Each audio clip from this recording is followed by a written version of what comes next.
The scream tore through the apartment as midnight rain hissed on the window. Emma Brooks clutched Noah and held her ground. Daniel Hayes slammed the door so hard the frame shook. The air tasted like metal and fear. The sirens outside rose and fell like a dare. Emma's breath stuttered, then steadied. "Emma," said, "you are safe, I promise." Noah mumbled into her shoulder, and the silence after felt louder than the crash. Daniel's echo lingered like smoke. Emma faced the hallway and the broken picture on the floor. Emma said, "We will not break." A neighbor knocked once and retreated, the hall light flickering. Emma set Noah down and wiped his tears with her sleeve.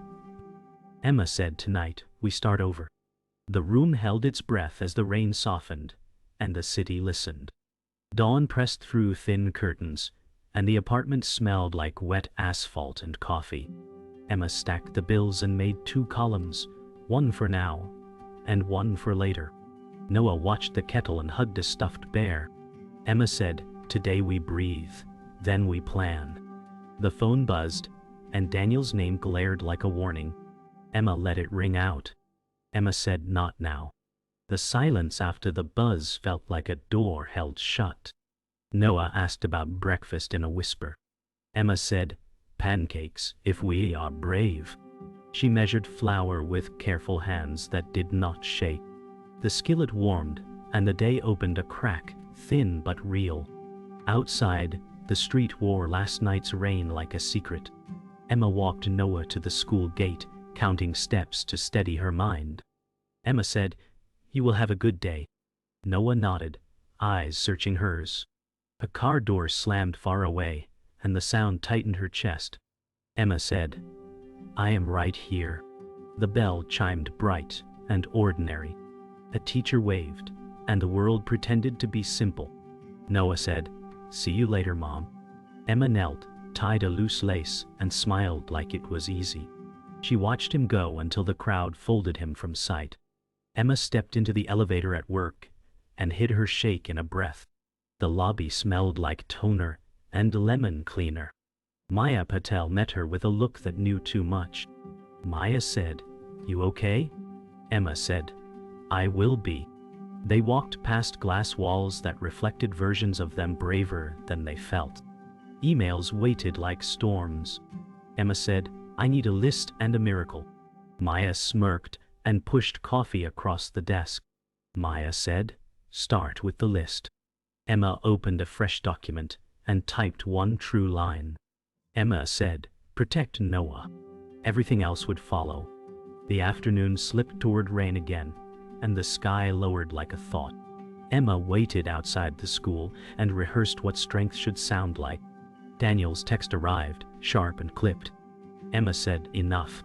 She deleted it without reading the end. Noah ran from the doors with a grin that cracked the day open. Emma said, "There you are." They walked home slow, counting puddles like victories. A bus roared by and left a wet wind that felt like applause. Emma said, "Tonight, pancakes again?" Noah laughed, and the city finally softened around them. Emma woke before the alarm. The gray dawn pressed heavy on the blinds. She moved quietly, gathering folders, double-checking the coffee machine as if order might shield her from chaos. Noah stirred in the bedroom, clutching his bear. Emma said, "5 more minutes." She slipped into her shoes and felt the pinch of worn soles. The bus was late again, rain misted her jacket, and time clawed at her steps. At work, the stack of files doubled like an accusation. Emma said, "I can't fall behind." Her hands shook over the keyboard, but she forced them steady. She thought of Noah's smile at drop-off and reminded herself that every moment counted. Survival meant keeping pace, even when her strength frayed. The letter arrived in a plain envelope, tucked between bills as if it were nothing. Emma's chest tightened as she tore it open. Legal language screamed from the page, Daniel's petition for custody. Her knees weakened, but she did not sit. Emma said, "No, he won't take you." Noah looked up from the table, his spoon paused in cereal. Emma forced a smile that cracked at the edges. Emma said, "It's just boring mail." The lie hung like fog. She folded the paper, pressed it into her purse, and kissed Noah's hair. The walls of the apartment seemed to close in, but Emma's spine refused to bend. She whispered a promise into the quiet. "You're mine. Always." At the office, Emma's phone buzzed with Daniel's message, cruel lines about lawyers and rights. She shut her eyes and exhaled fire. Maya leaned over the cubicle, her brow knit. Maya said, "You don't have to face this alone." Emma's jaw set. Emma said, "If I don't, no one will." Emails piled, deadlines sneered, but the text burned brighter than work. She closed the phone and forced her fingers back to the keys. Maya's coffee slid into her line of sight, a reminder she wasn't invisible. Emma said, "Thank you." Her voice trembled, but her back straightened. The war was growing, but she would not be the first to fall. Evening draped heavy when Emma met Maya at the corner cafe. The rain had stopped, but puddles mirrored neon signs. Maya said, "He's trying to break you." Emma stirred her tea, the spoon clinking like a heartbeat. Emma said, "Then he hasn't learned who I am." The cafe hummed with chatter, but their booth was its own battlefield. Maya pushed a folder of legal referrals across the table. Emma's eyes glistened. Emma said, "I don't even know where to start." Maya leaned closer, her tone steady. Maya said, "Start with one step." Emma nodded, clutching the folder like a weapon. In that glow of shared silence, her fight found a spark. Night returned with memories Emma never invited. She sat by Noah's bed, the moonlight sharp across his face. Daniel's voice haunted her from years ago, shouting through broken promises. She closed her eyes, replaying the night he left, the echo of slammed doors. Noah stirred and reached for her hand, pulling her back into now. Emma said, "Sleep. I'm here." He smiled in his dream, and her breath steadied. The silence was heavy but healing. She whispered to the shadows, "I won't let the past decide." She kissed Noah's hair and lingered until sleep took her too. The war raged outside, but here she held the line. Emma found Daniel waiting by the curb outside the school, the wind dragging at his jacket. He smiled like it cost her something. Daniel said, "We need to talk." She kept the distance of the sidewalk between them. Emma said, "Send your lawyer." He stepped closer, voice low and polished with threat. Daniel said, "Courts like stability, not panic." A bell rang, and memories stung like cold rain. Emma said, "Noah needs calm, not games." He laughed without humor and scanned the entrance. Daniel said, "You can't shield him forever." She breathed until the street came back into focus. Emma said, "Watch me." The door opened, and the moment shifted toward choice. Noah slipped from the crowd, catching the edge of their voices like a hook. Emma knelt fast and gathered him into her shade. Noah said, "Did I do something wrong?" Her chest tightened as if the world held its breath. Emma said, "You did everything right." Daniel's gaze flicked to the teacher on duty, then back like a dare. Daniel said, "We'll discuss weekends soon." Noah's hand gripped Emma's sleeve, trusting and terrified. She smiled with the strength she saved for storms. Emma said, "We're going home." The teacher waved them through, and the parking lot glare felt merciless. Daniel stepped away, but the echo followed them to the corner. That night, Emma met Chloe at a pharmacy lit like a secret. Chloe said, "I heard about the petition." Emma studied the shelves and the silence between words. Emma said, "From who?" Chloe blinked too slow. Chloe said, "Daniel called me just once." The floor seemed to tilt under Emma's shoes. Emma said, "And you answered." Chloe's apology frayed into excuses about mixed loyalties and old debt. Emma said, "He's using every door I forgot to lock." Chloe reached for her arm, but trust recoiled. Chloe said, "I'm on your side." The promise felt paper thin. Emma set the basket down and walked into the night air to breathe. The next afternoon, a knock landed like a verdict.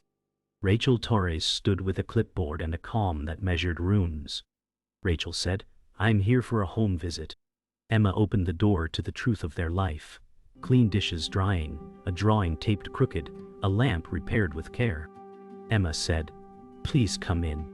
Questions moved like careful needles through fabric. Rachel said, "How does Noah handle transitions?" Emma chose honesty over polish and let the edges show. Emma said, "He sleeps lighter when the phone rings." Rachel nodded and wrote in neat lines. The visit ended with a handshake that felt like a test passed but not graded. The email arrived before dinner, a temporary order stamped with speed. Shared weekends pending review, exchanges at a public site. The words hummed like a cold wire under her skin. Emma said, "We adapt." Noah asked about pancakes, and she held the script of normal close. Daniel texted a time with clipped politeness. Emma said, "We'll be there." She called Maya and let the steel return to her voice. Maya said, "We escalate the evidence and push back." Emma stood at the window until streetlights woke. Emma said, "He gets weekends on paper, not our story." The setback settled, and her resolve locked into place. Emma found herself at the community center, drawn by a school notice about weekend programs. The room smelled of old books and faint coffee.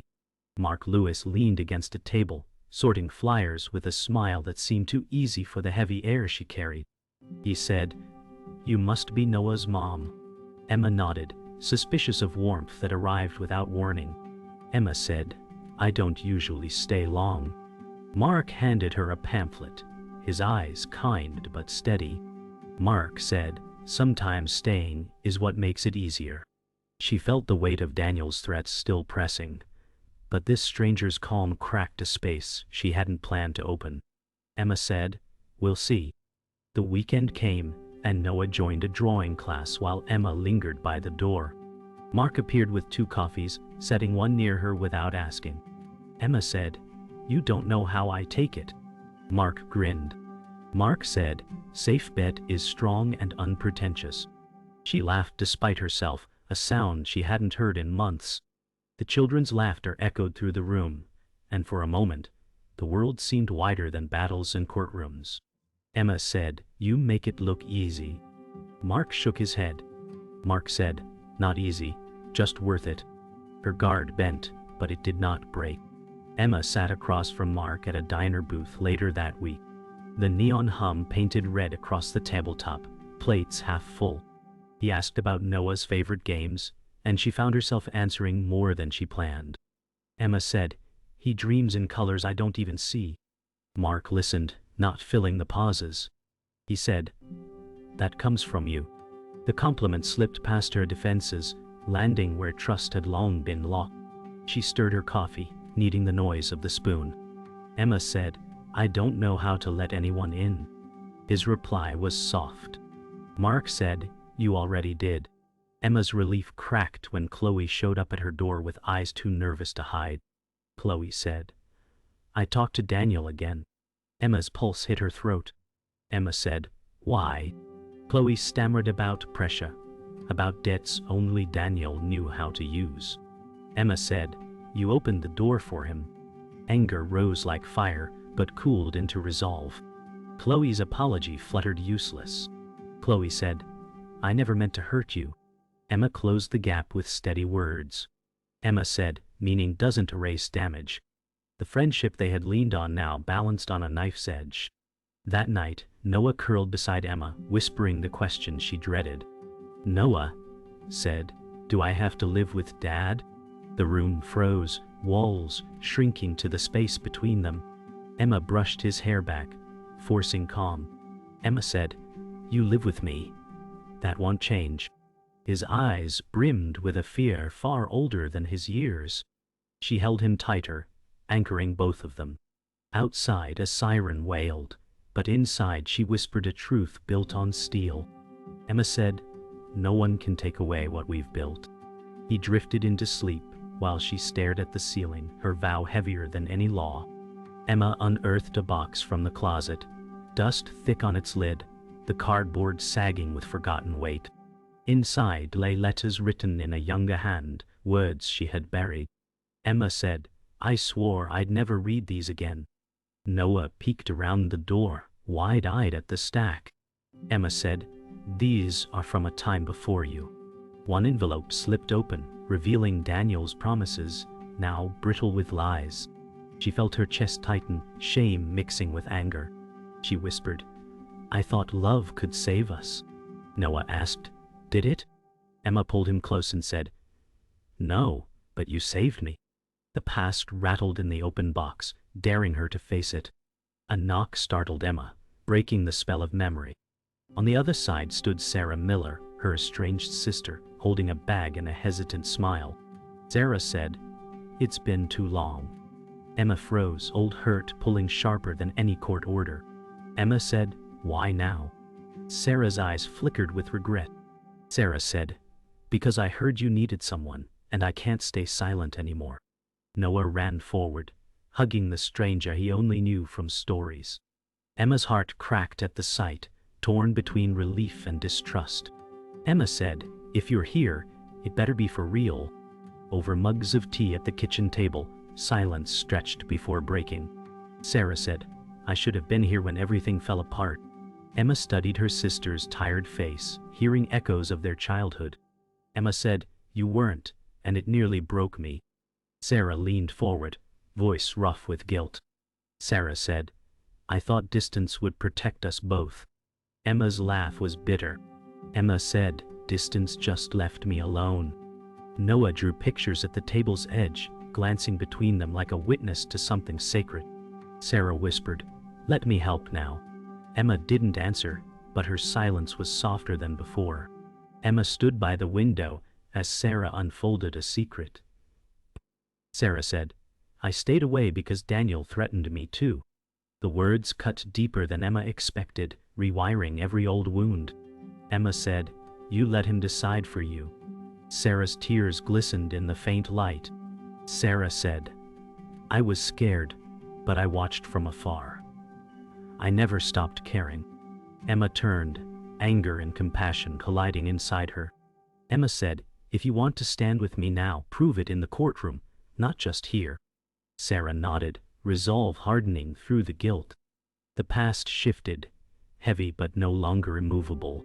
The following morning, Emma found Daniel's message waiting, sharper than before.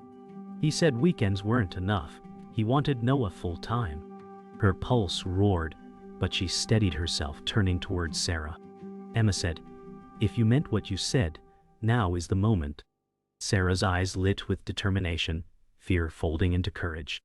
Sarah said, "I'll testify. I'll tell them what he did." Emma's grip on her sister's hand was tight, a silent pact born from broken years. Noah walked in, rubbing his eyes, asking, "What's happening?" Emma smiled and said, "Change." This time the word carried more power than fear. Emma sorted documents at the kitchen table while dawn lifted the street from gray to gold. Sarah highlighted dates and clipped affidavits with careful hands. Maya called with a plan that sounded like a bridge over fire. Maya said, "We focus on safety, routine, and truth."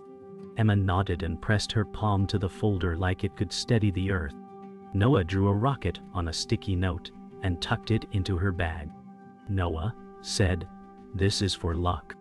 Emma smiled and felt her breath even out. Sarah said, "He has no idea who he's up against now." The kettle clicked off, and the room filled with a calm that felt earned. Emma said, "We are ready."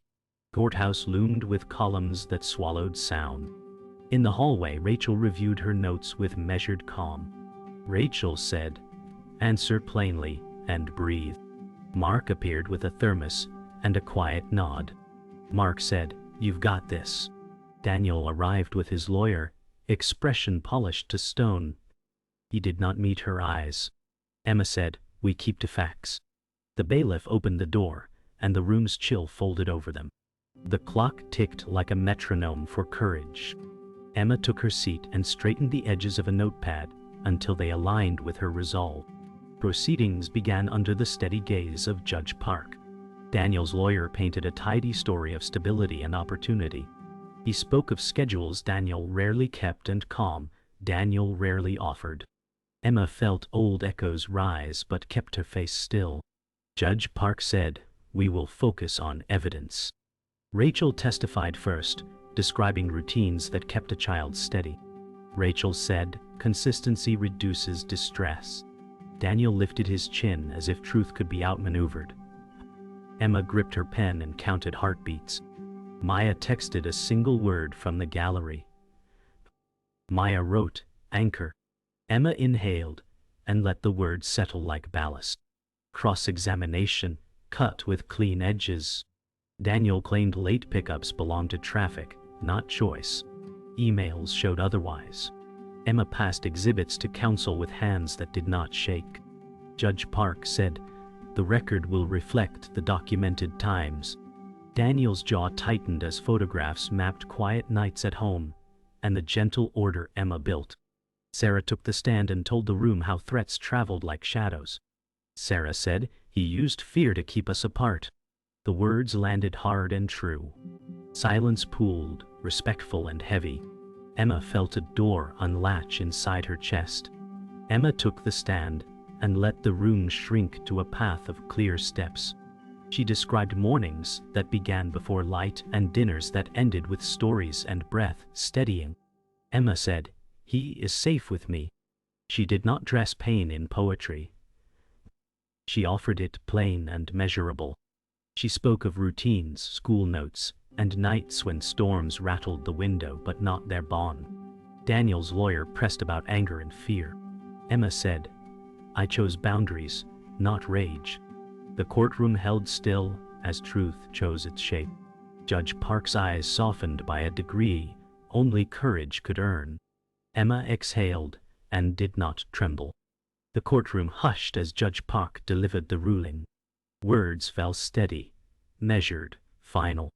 Emma held her breath until the phrase landed, "Full custody awarded to her." Relief struck like lightning, sharp and cleansing. Daniel's jaw clenched, but no words followed. Emma said, "We're free." Sarah squeezed her shoulder, tears shining. Maya mouthed a quiet, "You did it." Emma inhaled deeply, lungs finally unchained. Noah's drawing of a rocket peeked from her folder, a promise fulfilled.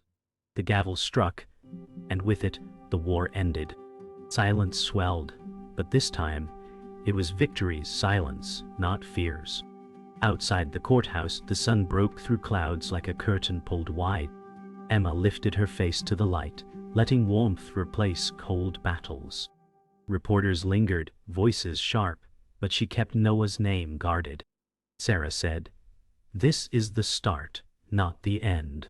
Mark offered a smile and handed her water, his steady presence anchoring.